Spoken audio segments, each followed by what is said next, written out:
Hey, welcome to the Eyes on Jesus podcast with Drew and Tim. We're so grateful that you've taken time out of your day to listen to two guys talk that just love you and just want to get to know you and just want to talk about a topic. And today's topic is, well, it's pretty exciting and it's certainly It's a doozy. something that you're going to hear more and more about. We want to talk to you about, well, the upcoming election. We want to talk to you about how What? it seems like here we go again. Like, here we go. We're going to have another year of absolute craziness. Part of me is wondering if this is just the new norm and like now this is going to be the deal, regardless of the candidates. Like now everybody's just going to be nuts. But I think it's important as Christians to start preparing our hearts and our minds for what's coming so that we're not reactive in the moment and we Yeah. recognize like, okay, we're Christians. What is our duty here? How do we respond to certain things? Because a lot of stuff we learned 4 years ago, a lot of stuff gets brought up, a lot of stuff gets voiced on social media, and a lot of fighting happens and a lot of hate it gets exchanged. And the comment section is, well, ugly. It's really tough. So, Tim, here we go again. How do we think about this upcoming election in 2024? Yeah, I was telling you before we hit record is that I think a lot of Christians and a lot of people in general have low grade PTSD coming out of 2020. And if we Yeah. think back to that year, you start thinking, oh my gosh, yeah, the pandemic and the riots and the politics and the January 6th and all these insane things happen. And we just kind of moved on and we're like, all right, we're past that. I don't have to think about it. I don't have to move past it. I don't have to, go back there. But here we go again, Right. right? Here we go. Yeah. Possibly Trump Biden for all we know. That's going to be the two candidates again. Could you And imagine? Oh and you're my going to have just goodness. an insane amount of people taking sides, drawing the lines, demonizing the other side. And so we have to mentally prepare ourselves now for maybe very similar things, maybe something even crazier, maybe something not as crazy. We don't know. But we do know that, if we just waltz into this next year, this next election season with not being prepared to keep our eyes on Jesus, with putting all of our cards on one candidate, Mhm. with setting our faith on one candidate, where, if November 5th or 6th happens and your candidate doesn't get in, does that destroy you? Does that destroy your faith? Do you go Yeah. insane? Do you, without really thinking through this and praying through this and understanding that our faith ultimately is in Jesus, and we need to make sure that we move through this election season with grace and truth, and we'll talk about some things we can do. But at the same time, that's why we wanted to get this episode out here now, is because we're going to start seeing a lot more ads, a lot more commercials. We're going to see a Yep. lot more news articles about certain candidates and certain things happening. And I mean, certain, parties go crazy sometimes trying to just make sure their candidate gets in, that they'll do anything and say anything. And a lot Mhm. of it is just a little bit of truth mixed into a lot of lies. And that's our Yeah, politics. a That's lot of that's it. what we have to deal with right now. And so it's not going to go away. You can't just stick your head in the sand. You can't just say, well, I don't want to deal with this. It's going to be at your front door. It's going to be something that we have to deal with one way or another. You don't have to engage fully into it. You don't have to get lost in the insanity of it. But you're going to have questions if you're a ministry leader, if you are a parent, if you are involved and have any influence at all. People are going to want to know your opinion. People are going to Yep. try to engage you. They're going to try to bait you in the comments. They're try to get you to say your side of what you believe so that they can then demonize you.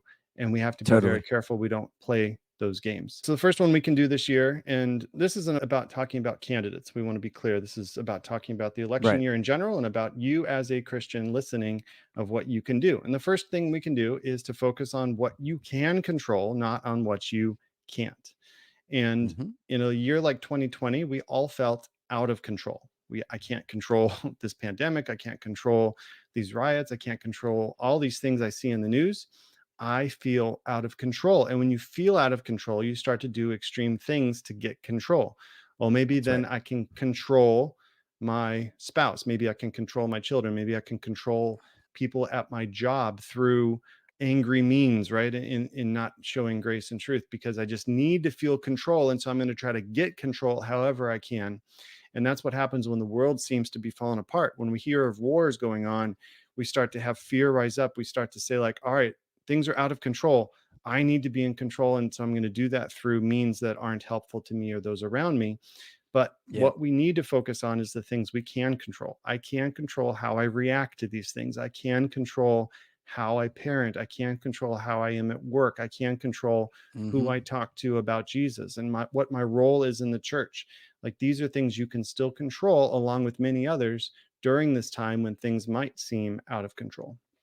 Yeah, the word control is so good because if you're trying to control someone else, that's not the right approach. Period. Right. There's not a single person on this earth that it's your job to control them. Not one person.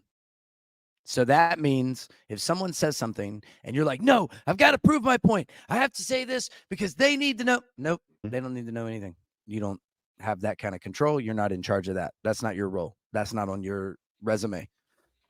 And the reason we're doing this episode now and the reason you're listening to this now is because you need to start setting up now how you're going to respond later so that you're not out of control.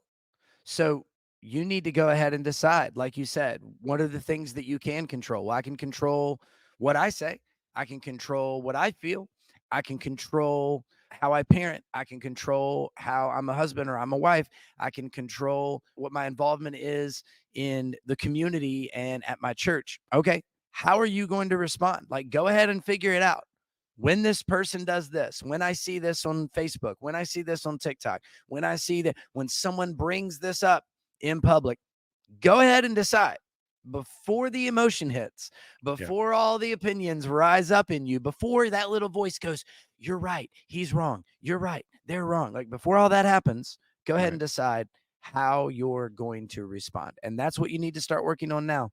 Because I'm Yeah. telling you, you thought 2020 was tough. Like 2020, it was like, what are we going to do with this? The COVID situation, vaccines, non vaccines, mask, not mask. And then you had on top of that Trump Biden. We now still kind of have a little bit of that. Like, there's still some mask, no mask sometimes. There's still some vaccine, non vaccine sometimes. Now, on top of that, we're going to throw in, should Trump be in prison? Should he not be in prison? Should Joe Biden be in some kind of, adult home, or should he not be in an adult home? Right. And hello, there's a war. We're at war. We're Yeah. in war now. Like, should we be involved? Should we not be involved? Should we be helping in Ukraine? Should we be helping this whole thing going on in Israel? Like, now that's going to be in there. And who knows, like, what happens between now and when the voting starts? Like, I'm telling you, it's going to be 2020 on steroids, and you've got to start deciding how you're going to respond Yeah. now. Yeah, you have to. And with that comes fear when you start seeing wars. And that's our Yep. second point, is to guard against fear, turn off Yeah. the news or limit it completely. I mean, Yeah. Jesus warned his disciples in Mark 13:22, is that he said, I'm warning you ahead of time so that you would not fear and be Right. on guard. And so if we know that wars and rumors of wars are coming and pestilence and all these things that are warned about will be here and we'll hear of them or be involved in them directly, Jesus told his disciples so they would not fear. And we're told these things in the Bible so that we would not fear and be on Yeah. guard. So when we see these things coming, we can see it for what it is instead of like, oh my gosh, I'm just filled with fear now. It's like, okay, this is just a sign of the times. Jesus is in Right. control and we need to make sure that we're not giving into fear. And I saw this in 2020, is that my entire feed on Facebook was filled with news sites constantly. Like, it was just like, it was, I remember at a point where it was just constant every single time It's a news nauseating, site dude. news site would come on. It's not just reporting the news, it was fear based. It was all fear Right. based. Yep. And I had to unfollow those sites. I rarely look at the news now, except maybe in the morning to make sure the world's not blown up. And so I would just encourage you to see, if you are on social media, if you're watching the news, if you're watching anything, I mean, even if you're watching like a crime series on TV, if it's bringing fear into your life, if you are more Hmm. anxious and more fearful after having watched it, that's a sign that you probably need to disconnect from it. And so that's why Yeah. you have to just analyze, okay, why am I feeling this tension right now? Why am I feeling this fear? What is happening? Oh, yeah. You walk it back. All right. I just thought about this. I just saw this. Okay. Now I know what's triggering that. and I can eliminate that from my life next time. Or just Right. be more aware of it so that when you do see a news site, you can detach from it, you can focus on God, you can pray, you can kind of move forward instead of just letting that consume you. I just talked to a guy that Right. is not a Christian, and he called in the church. I talked to him for like an hour, and he just kept talking about, oh, the war's going on, and I just don't know what to do because we've never had a war like this before, and it's going to destroy us all. And like, he went down this whole path of not having any peace in Jesus, first of all, and then being, Yeah. so if you don't have Jesus, I mean, yeah, seeing this kind of stuff is going to really cause you to go for a loop, because you're living for Yeah. yourself and you're Can't living for imagine. tomorrow. You're not living for Christ. So those of us that are living for Christ definitely need to keep that in check, knowing that God's ultimately in control, and that fear, the spirit of fear, God's not given us a spirit of fear, but of love, power, and sound mind. Like, that's what we have to claim every day. We have to allow the Spirit, Holy Spirit, to eliminate any other spirits in our life that are causing us distraction. Yeah, and a lot of it generates from social media, like you said, just your feed, and whether, no matter what platform you're on, the more time that you spend on a platform, I mean, go look at statistics. Like, the more time you spend on any platform, the higher your stress and anxiety rate rises. So, Yeah. I know it's called a feed, but I've never gotten off it and felt full, and so we've got to we've got to make sure that we're really taking account of how we're spending our time. And I'll be honest with you, like, I'm really proud of my wife and the way that she handles this. She doesn't spend a lot of time on social media, and I'll be like, "Did you hear that this happened?" And she's like, "Nope, can't say that I did." And I'm like, "Well, it did." And she's like, "Okay." Let me show you. Like, yeah, I'm like, "Watch this. Let me show you." And Yeah, so dude, she's excellent. really chill, right? She keeps it real chill, and I'm glad that she definitely can do that better than I am. The other thing that's you got to be careful at this time is, especially if you go down different rabbit holes and rabbit trails here on like TikTok, like, you'll start thinking that everything that's happening in this upcoming election is part of like a Bible prophecy, and that and that all of it Yeah. the world's gonna end because Joe Biden is the Antichrist. And it's like, okay, can we Look at the settle Hebrew down? gematria of his name. It Right. spells out 666. If you add in his middle name and then his mother's maiden name, you're going to see that it's 664, but then you have to I add two found more because he's 2 years in position. Like, it's just stupid.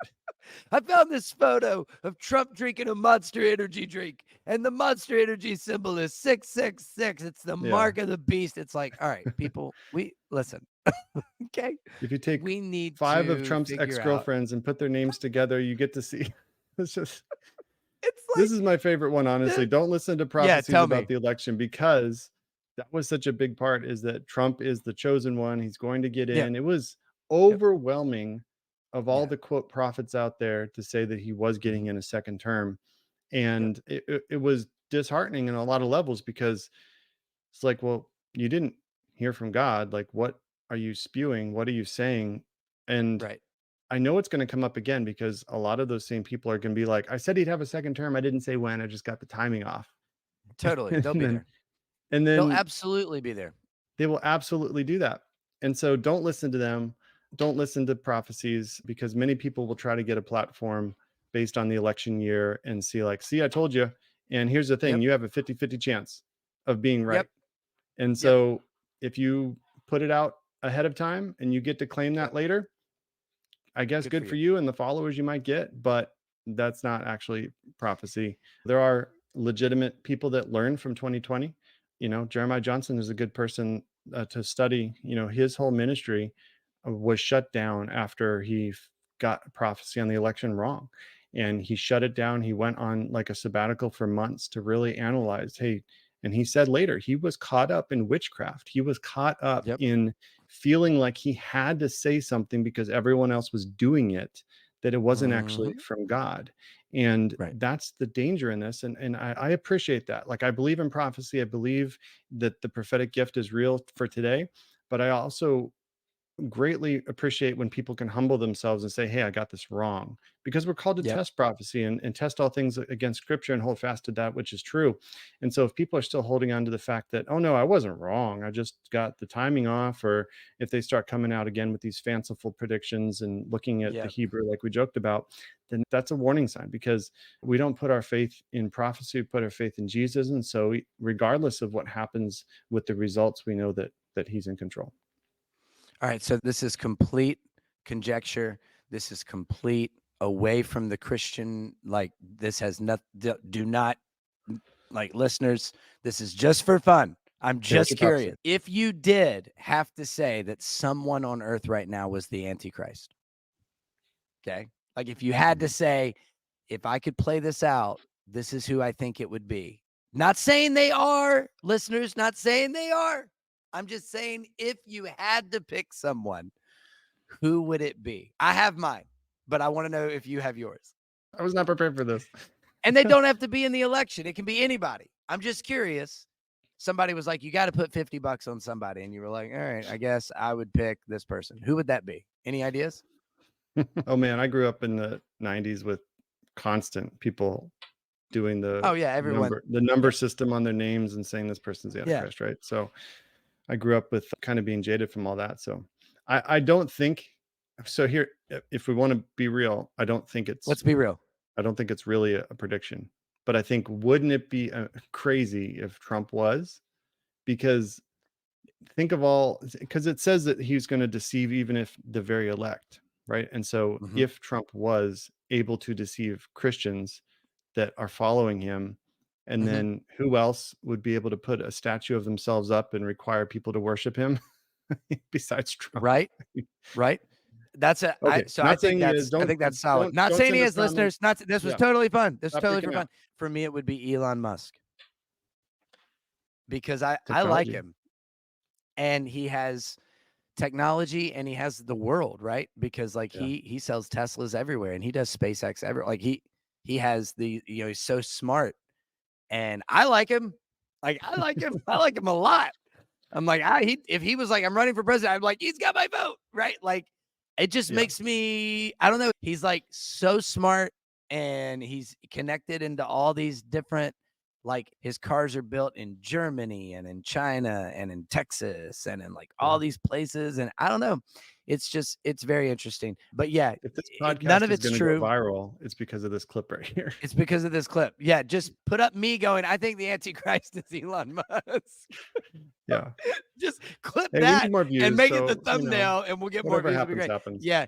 No, I love Elon, and so yeah, basically what we're saying is it's that simple to run down the wrong kind of the wrong kind of road. Yeah, Don't get on TikTok, don't get on social media and believe all these things.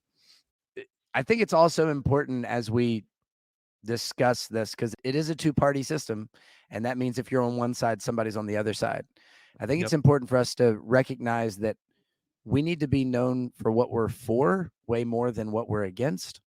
yeah, And so our job is not to demonize the other party or the other yeah, person, yeah, right? Because I know we've both seen a ton of that. It's always like, well, if you're not this, then you're this. And it's always this, you know, it's always easy to talk about what you hate, right? It's always yeah. easy to point out what's wrong. What are your thoughts on how we can do a better job of just speaking in a positive manner? Yeah, there's a clear delineation along a lot of these issues. And like you said, it's not just you're on one party or the other. You're either for this issue or you're against this issue. Yeah. And these issues are what people talk about. They don't talk about, we don't see the person behind the issue. We just see the issue. And if you don't believe Yeah. what I believe, we can't even talk about it. I'm just going to demonize you and call you names. And unfortunately, we have political leaders that also do that, just name calling and don't set a good example for people to follow. And I think Right. with the world getting more wicked, we see an extremism on some of these issues as well. That I don't remember growing up. There was always two parties, but I saw more like trying to reach across the aisle, if you will, than I see now. And Yep. so that because our political system's that way, it then has turned into the nation being that way as well. And so we have to recognize that for what it is. And it doesn't mean that you can't have a stance on an issue. I think you should. I think you should know what you believe and why you believe it and have an answer Sure. for it.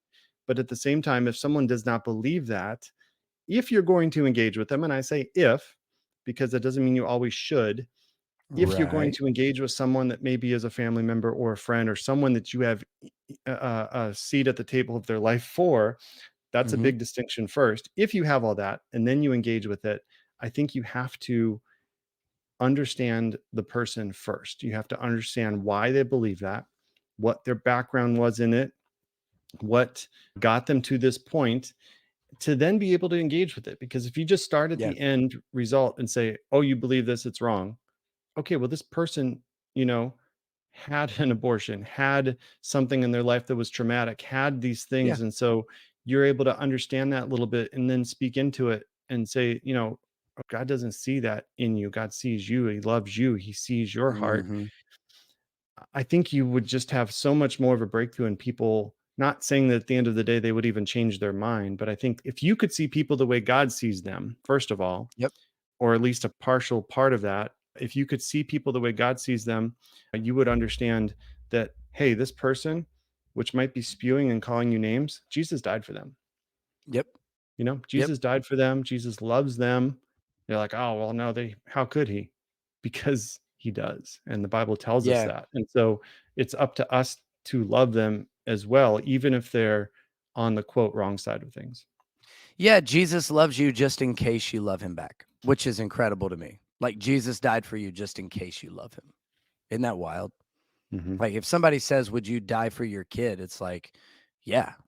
Would you die for your wife? Yeah. Well, why? Well, because I love them and they love me. What if I told you, would you die for this random person who like doesn't even know you and Yeah. doesn't wish to know you and doesn't even really like you? Hmm.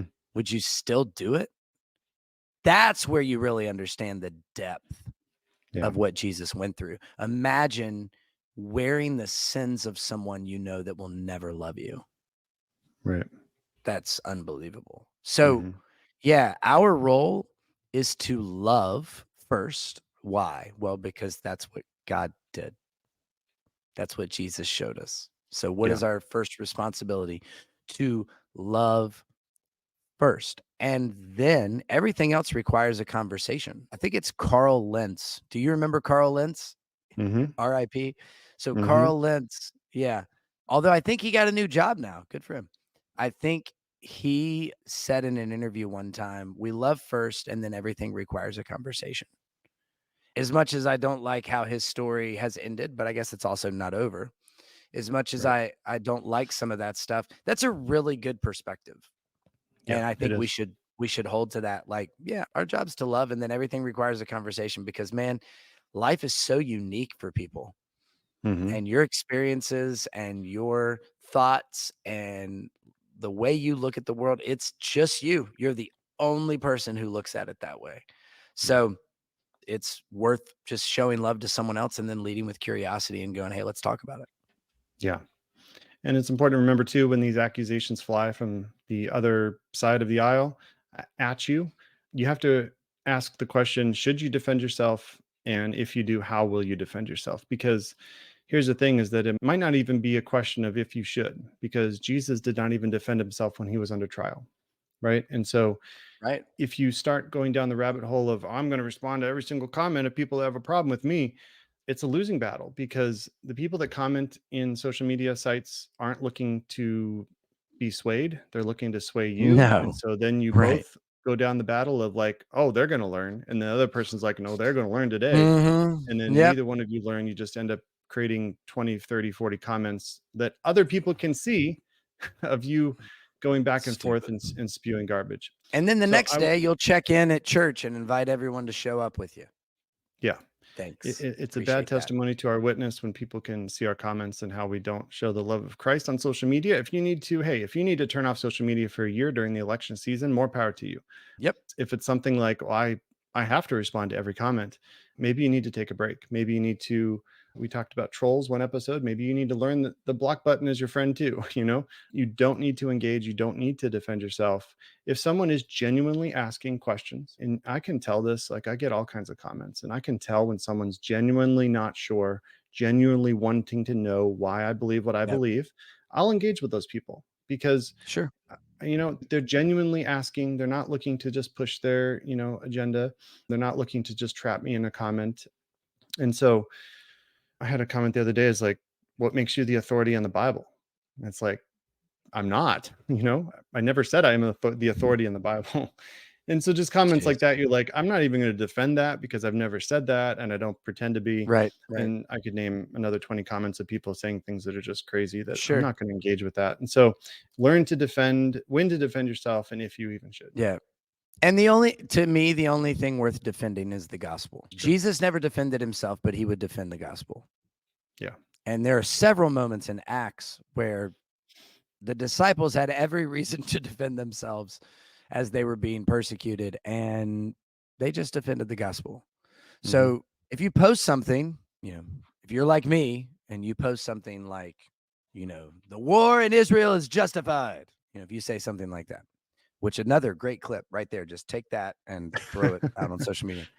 So if you were to post that and then all these people just come at you, are you more focused on, well, this is what I meant, this is why I said what I said, or are you just like, you know what, I'm leaving that alone because that's all directed towards me. I'm just trying to defend the gospel. So same thing's going to happen in the election. Same thing's going to happen when if you voice certain opinions on things like you mentioned, like abortion and things like that. People are going to want to come at you, and people are Yeah, going to want to comment and all this. The only thing worth defending is the gospel, in my opinion. So that's good. I think too, when you hear the word echo chamber a lot, and a lot of times we surround ourselves with people that look like us and sound like us. And the same thing on social media. If you have a Facebook page of 200, 300 friends, more than likely they know what you stand for and they're not going to push back. It's when you totally. start taking it's when you start taking more of a leadership role in things. Maybe you start posting more in general on social media. Maybe you have a Yep. leadership position at church or at your work. It's when you start being in those areas that people are going to see you as a target and start to comment. Now, if you just kind of play it safe and surround yourself by people that look and sound like you, you're not going to get those comments or the need to defend Right. yourself. But there's also something I think good in being around other people that don't look like you, because you're able to see the other side of things. You're able to see, like, if I'm in Arizona, if I were to go to Portland, I'm sure I'd be, culture shock with a lot of things that I see there that I don't Sure. see here. But it's also, I think, a good thing to be around that to some degree, to understand how other parts of the world function and how sometimes we just, have it good in areas we're comfortable in. So It's good. next one, remember, God never loses control depending on who is in power. I think this is just a good statement of God's sovereignty, is that, you know, God isn't worried about who's in power or who's not. God doesn't change. God isn't surprised on how the votes turned out. Like, he's just waiting, watching the Right. TV. Like, I hope that hope that this guy We're gets in. always surprised. Yeah. We're always We're like, surprised, but what God is happened not. while we were asleep? What? Right. The curve just went crazy. But That's crazy. so anyway, God is sovereign. I mean, just think about the leaders throughout history, right? The leaders throughout history that have been dictators, that have been just persecuting people, the good leaders, the Yeah. bad leaders, all of it is under God's control. It doesn't mean that God ordains sin and wants certain things necessarily, but it's under his purview. It's under his sovereignty, meaning that it doesn't shock him. He uses good despite evil men and women.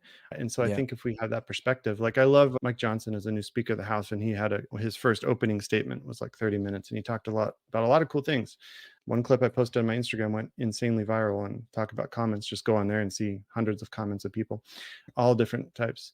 And so, Yeah. but what he did say is that every one of us, he's talking to the House, every one of us have been put here by God. And the Bible says that. The Bible says that your leaders, like, pray for your leaders, honor your Yep. leaders, but also, like, Yep. God appoints them, he puts them in position, right? Even the bad That's ones. right. And that's hard for us to That's right. understand. Oh, you mean God put Biden in position? I had that comment, it's like, yeah, if you Yeah. believe in the sovereignty of God, then nothing is shocking to him. And it's just like he doesn't give children cancer, just like he doesn't cause certain things to happen, right? Evil is a byproduct of this world, but God's still sovereign in a world of evil. That's right. And the same That's thing right. goes in politics, is God is sovereign in a politic world of evil. God is still sovereign, and he'll use all things for good and for his glory at the end of the day. It's great. And you already mentioned what another thing we wanted to talk about, which was just we're supposed to pray for our country. We're supposed to Mhm. pray for our leaders, not just on election year, but always. This is Yeah. something we should always be doing. You should be praying for teachers. You should be praying for presidents. You should be praying for pastors. You should be praying for every leader in your area. And this is the most powerful thing that we have is prayer. I know you think And it's your then bench press, but it's not. and I It's wonder prayer. how many more prayers Trump got when he was in office than Biden got when he was in office by Christians. How many That's a more real, prayers? I would love to see it's the stats. really good. There's no way to quantify that, but I would love to God, know. God, show give me me what the the stats stats. are. Yeah. How He's many got a more spreadsheet prayers? somewhere. Yeah. It's a great point because we don't, man, that's really good. We don't like to pray. I don't want to say enemies, but we don't like to pray for people that we're not Mhm. for. Right. That's really solid, man. Really solid. So here's a question. Like, with all this going on, man, should I vote? Like, should I even take the time to vote? Should I even, because you know how it is. Like, Yeah. I I just got to wanna get in my car. I got to drive put my hand and say it. somewhere. Yeah. Right. I got to vote. I got to, give them my license, or maybe they just let me in. I don't know how they do things these days. I certainly don't know how they do things where you are in Arizona because I'm very confused. But, Got different time but zone and like, everything over here. it's crazy over there. But should I even do the whole thing where I vote and I put the whole sticker on and then post on social media that I voted? Like, should I even vote? Yes, you should do your civic duty and vote. You should do your research on what the candidates stand for. You should know that when we say what you can control, like your vote, it's one vote out Hmm. of millions, but it is one vote. It is important that, hey, this is what I can control. I can do my duty. Yeah. You should vote.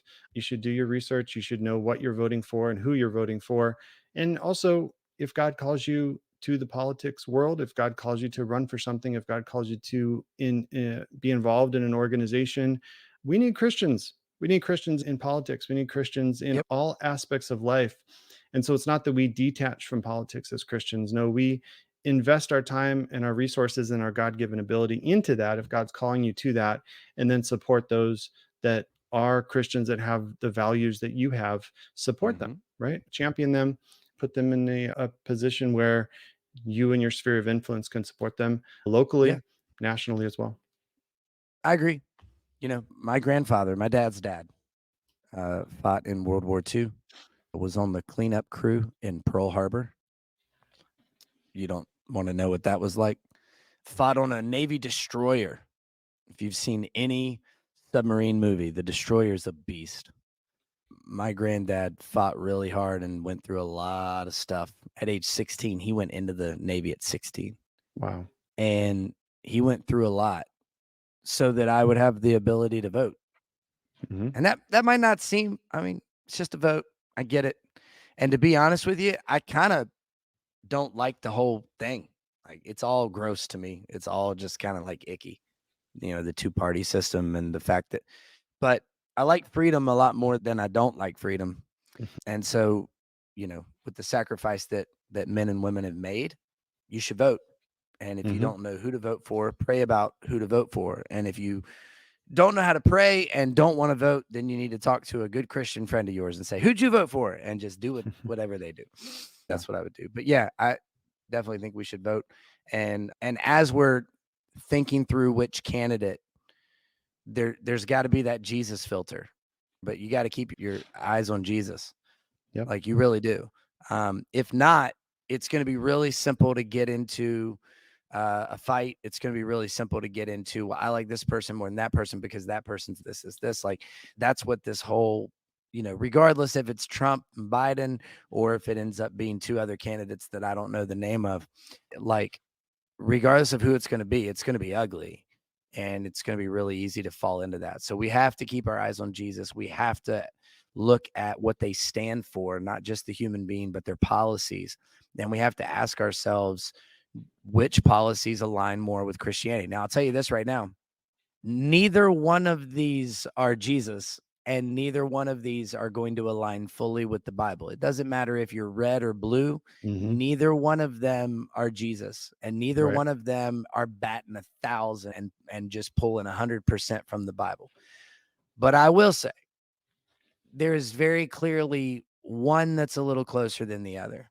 And it hasn't always been that way. It's been a difficult thing to navigate, but we've gotten to a really interesting place just in the last 12 years Yeah. of how much further away from just biblical principles one party is getting. So I think it's going to be interesting, and it's going to put a lot of pressure on leaders and leaders of the church Hmm. to figure out how to lead people in a season of chaos, which we're Yeah. becoming just like this is just what we do now. It's You just know, chaos you lead all the people time. through COVID, chaos. You lead people through war, chaos. You lead people through an Hmm. economy dip, chaos. I mean, this is just as leaders now, like all these young people that are like, oh, I want to be a leader. I want to do this or I want to do that. Be careful, bro. I'm just telling you, be careful. Like Yeah. leading through chaos, and it's continual chaos. It's not that it's exhausting. Like there's got to be a different word for it. Yeah. Yeah, Yep. it's crazy. Yeah, I would echo what you said is that, any man, don't elevate any man or woman above Jesus, the God man, that he is ultimately the one we worship. And so Mm. we have a job to do and we have things that we need to bide our time, but we are waiting for Jesus to return and be the ultimate ruler of the world forever and ever. He will descend upon the Mount of Olives and it will split in two, and all nations of the world will see him and realize that there is only one ruler. And so, no matter who gets elected to a temporary position on this earth, ultimately the eternal position and who is ruling right now in heaven and will rule on earth is Jesus Christ. And so that ultimately is what our hope is. When you think of the Yep, election, think like, all right, this is a 4-year term for somebody, but the eternal term is going to be for Jesus Christ. So it's great. Eternal term. That's great. cool. Well, thanks for joining us. Let us know your thoughts on the election. Be kind and nice to us because I know we said some crazy things, but we care We did. about you. We want your peace to be in Jesus during this election season. And let us know if you haven't thought about this yet, what you think this next year and election season will be. Maybe something we missed. And let us know. Eyes on Jesus podcast outlook.com. Email us, comment on our social media. We love to hear from you. And until next time, go with God, grow in discernment, and keep your eyes on Jesus.